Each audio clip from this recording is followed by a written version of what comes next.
البناء التوقعي للبنيه التربويه المقبله للدخول البلاصه المقبله يجب ان يدخل في عين الاعتبار، وبالتالي يدخل حتى في الحركه الانتقاليه. هذا ما لم يتم اعماله في هذا المقترح،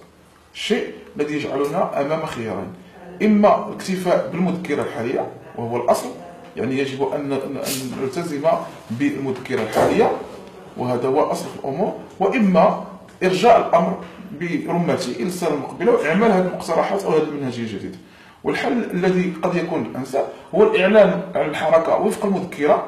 واعلان على الحركه الاستدراكيه في التبرع على المستوى الوطني بالاعلان على المناصب الشاغره وطنيا، والتبرع عبر الاستحقاق بالنقاط